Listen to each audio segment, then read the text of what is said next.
Se me hace la boca agua solo de nombrarlos. Vaya 4 coches que os traigo. Eran los mejores deportivos del momento, cargados de tecnología, de carácter y los 4 preciosos. No me atrevo a decir cuál es mejor o más bonito. O sí me atrevo. Desde el circuito de Montmeló, bienvenidos a Garaje Hermético. Enciérrate con nosotros.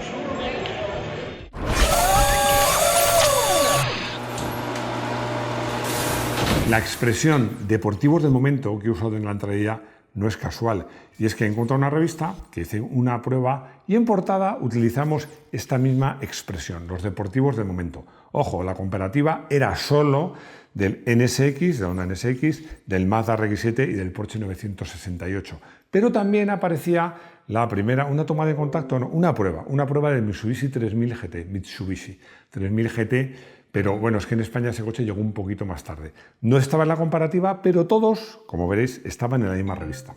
Vamos a hacer esta comparativa, que veáis que no os miento.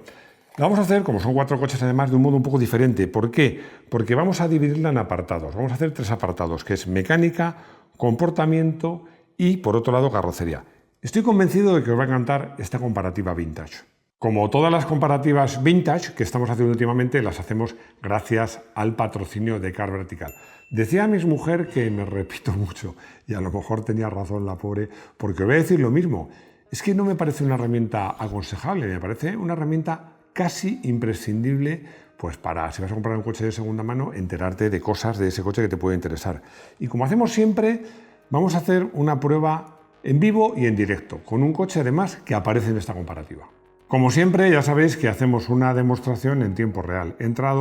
He mirado varios coches que me interesaban y uno de ellos era un Mitsubishi 3000 GT, que bueno, me parecía interesante, pero claro, cuando entro en el informe me encuentro con varias cosas. Bueno, buenas noticias, no ha sido robado nunca. Vamos a hablar de cuentakilómetros y te dicen, ojo, este vehículo puede tener un kilometraje falso. Cuando vemos, ahí pone aquí que tienen 5 hay discrepancias y que tienen información sobre ese coche en varias ocasiones, pero es que si veis el cuentakilómetros va a saltos, no inspira mucha confianza. El coche dicen que tiene 133.000 kilómetros, pero es que hay un momento en que tiene menos, con más años que antes. Bueno, es un coche que había que revisar bien, pero claro, sigo mirando y me encuentro con que este coche ha tenido daños 4 veces. Bueno, no dan datos, porque no siempre los hay, de los daños los que han sido, pero claro, si ya sabes que este coche tiene cosas raras en el cuentakilómetros y ha tenido daños, no te digo que no lo compres, pero te digo que hay que revisarlo más a fondo. Bueno, y como siempre tienes información del coche detallada y un precio razonable de mercado. Como os digo, es una herramienta muy importante, muy interesante. Como os digo, me parece una herramienta interesante. Si eres garajista, estás viendo en pantalla un código. Y ahora vamos a volver con nuestro póker de ases. Antecedentes. Como os he dicho, probé estos coches, pero es que además esta comparativa que os he mostrado antes la escribí yo. Y hay una cosa que me llama la atención, porque me hace mucha gracia leer cosas que yo he escrito con, esta revista del 92, pues eso, 30 años de diferencia. Y decía lo siguiente, lo voy a leer. En el Ecuador de tu vida. En el Ecuador de mi vida, sí. De mi vida actual, porque pienso dar guerra muchos años, por lo menos otros 30 años. Bueno, los japoneses, decía, ya no respetan a nada ni a nadie, en referencia a Porsche. Y ya ha pasado aquella época en la que solo sabían copiar. Vamos a ver algunos antecedentes de estos coches para entrar en materia. Y vamos a empezar por orden alfabético. Así que empezamos por el Honda NSX, que apareció en 1992. Era un proyecto muy ambicioso, porque por un lado se quería demostrar la capacidad tecnológica de la marca y por otra hacer algo así como un Ferrari, pero más refinado. Yo considero que de alguna manera ambas cosas se consiguieron. Tecnológicamente el coche ofrecía muchas novedades tecnológicas, por ejemplo el chasis de aluminio o el sistema del motor, el VTCE, por cierto, de que hicimos un vídeo, y un motor que tenía piezas incluso de titanio, como las bielas. Y en cuanto a lo de más refinado que un Ferrari, pues es cierto que este coche, no sé si más refinado o no, pero era un coche mucho más usable que un Ferrari de la época, con un cambio más suave, no tenía problemas que el motor se calentara. Yo creo que de alguna manera sí era más refinado que un Ferrari. El Mazda RX-7 coincidía casualmente con el Porsche 968 en muchas cosas, en peso, en potencia, en precio, pero con la característica, la personalidad del motor rotativo, un motor rotativo muy particular del que ya hablaremos. Y una estética que me hace mucho gracia porque cuando he leído la prueba, en su momento la denominaba pseudo retro. Bueno, pues a lo mejor en su momento era pseudo retro, ahora lo seguirá siendo, pero a mí me parece precioso. El Mitsubishi 3000 GT era un verdadero derroche de tecnología. ¿Que no te lo crees? Por ejemplo, toma nota.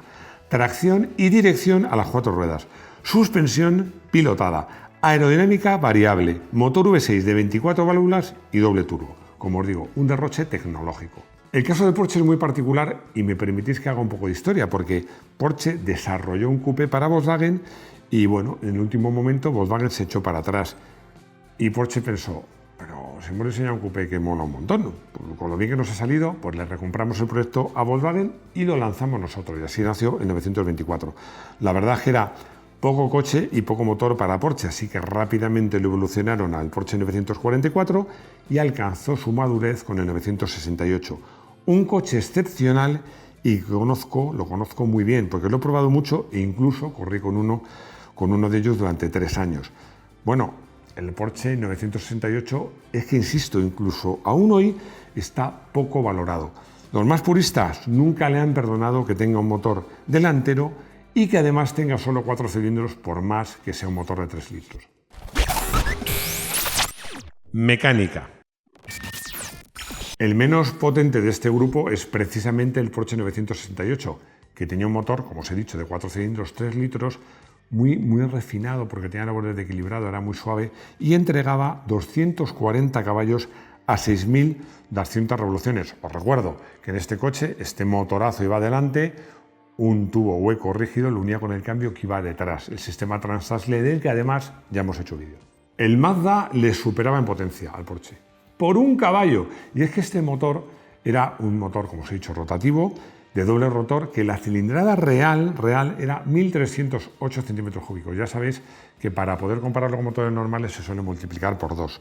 Pero bueno, es que este coche ofrecía con estos 2 rotores y 2 turbos 241 caballos a 6.500 revoluciones, pero era un motor al que para sacarle todo el partido, había que mantenerlo siempre alto de vueltas. El motor del Honda NSX para mí era una joya, porque era un V6, como os he dicho, bueno, atmosférico, con sistema VTC, con bielas de titanio. Bueno, era un motor que subía de vueltas con una alegría, ofrecía 274 caballos a 7.000 revoluciones, pero es que subía, sin respirar, hasta las 8.000 vueltas.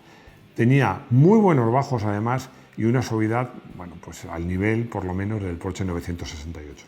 Lo más destacable del Mitsubishi, hablamos de Mitsubishi, no era su motor con ser destacable, era que de todos estos es el único que cuenta con tracción total.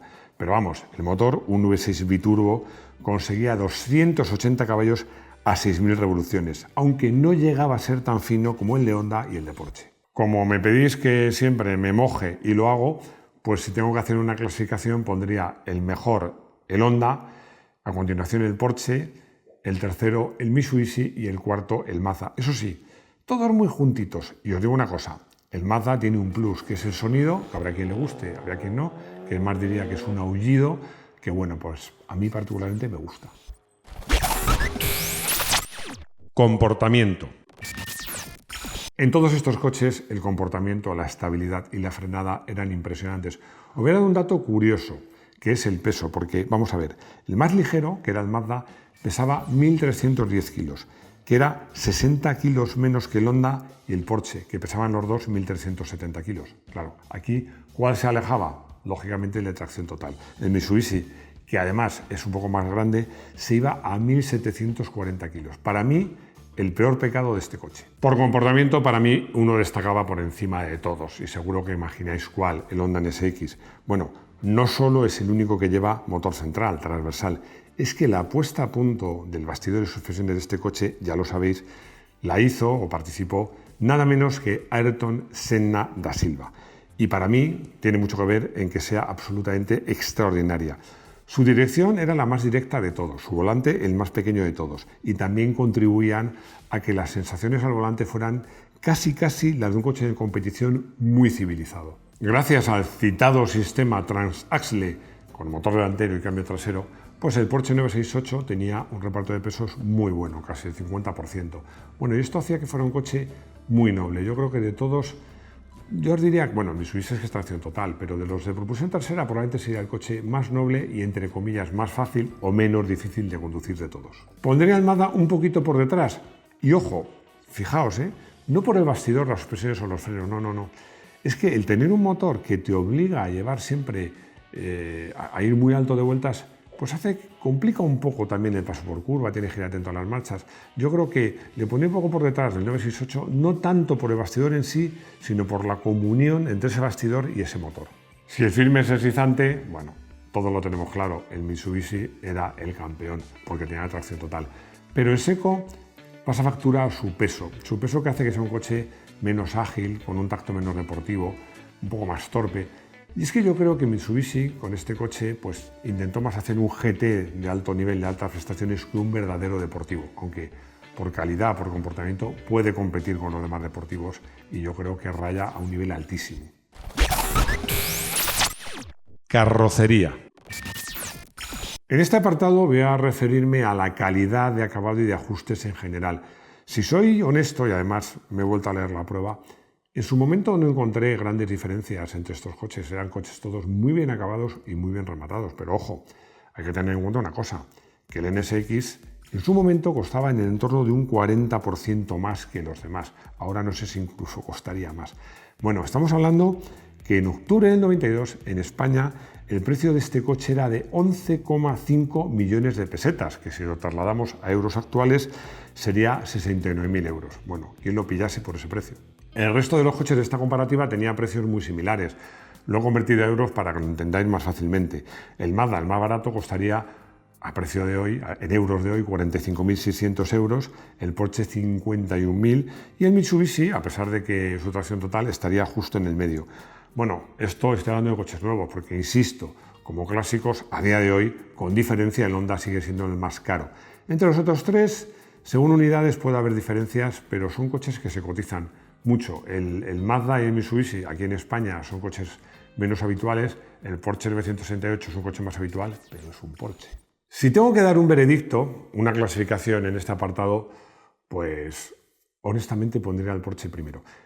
Os voy a contar por muchas razones de coches de calle que he probado, pero es que cuando corrí con él me dejó sorprendido, porque yo siempre ya había corrido con muchos coches y muchas carreras, pero los coches de carreras parece que le suena a todo y que tiene un montón de piezas sueltas. Bueno, cuando me subí al Porsche es que me impresionó. Parecía que era un coche de una sola pieza. Es que el cambio y los frenos eran de serie y aguantaban perfectamente el uso en competición. Me sorprendió la calidad que tenía el Porsche. Por eso lo pondría primero en esta clasificación. Con lo demás, realmente muy juntos entre sí o al mismo nivel y muy cerca del Porsche. Nos vamos de pruebas. Os voy a hacer una confesión, aun a riesgo de pareceros inmodesto. Es que, pues, la verdad es que me satisface mucho ver lo coherente que soy, porque cuando he empezado a escribir este guión y después de escribirlo he leído, porque lo he hecho después, para que no me influenciara, lo que opinaba en ese momento, resulta que prácticamente se puede decir que opino lo mismo. Conducir el NSX es casi como conducir un coche de competición, os diría casi conducir como si fuera un monoplaza, porque es un coche ágil, intuitivo, rápido, neutro, y podía serlo más, porque ya lo contaba en la prueba, que a este coche se le puso unos relajes en el tren delantero, incluso unas llantas que eran de 15, para hacer que el coche fuera un poco más subvirador y más fácil de llevar. Bueno, luego hubo una versión R que a mí me volvía loco, que en ese caso ya los relajes eran mucho más agresivos. Bueno, lo dije entonces y ahora lo voy a leer de forma literal. El NSX es imbatible en carretera virada con una excepción, la combinación de un firme deslizante y de un rival con un sofisticado sistema 4x4. En el caso del RX-7, pues es que el carácter del motor lo marca todo, porque es un coche, o sea, el motor pues pone en dificultad, como se dice en italiano, no solo al bastidor, sino también al conductor. Yo creo que eso puede considerarse un defecto o incluso una virtud, eso y el sonido. Seguramente el Porsche sea el que tenga un mejor compromiso para todo, porque es un coche eficaz como deportivo, de muy buena calidad, que también sirve como GT para hacer viajes rápidos, y es un coche redondo. Si hay que ponerle una pega, hombre, el cambio. El cambio no es que fuera malo, pero desde luego comparado con los de los coches japoneses era un poquito más lentos y de recorridos tirando a largos. El Mitsubishi de todo este grupo es el mejor GT, el mejor Gran Turismo para viajar rápido, cómodo y seguro, incluso aunque sea debajo de un aguacero. Lo que pasa es que el sistema de tracción total no compensa el peso. Para mí es lo peor de este coche. Más que su tamaño, el peso, que en zonas muy viradas lo hace un poco torpe. And the winner is... Nuevamente, que ya lo he hecho en otras ocasiones, me lo tenéis que permitir esta licencia, que voy a elegir dos. Uno con el corazón y otro con la cabeza. Desde luego, si tengo que elegir con el corazón, si tengo que elegir como aficionado, ya sabéis que voy a elegir de todas el Honda NSX. Y si tengo que elegir con la cabeza, pues elegiría el Porsche 968.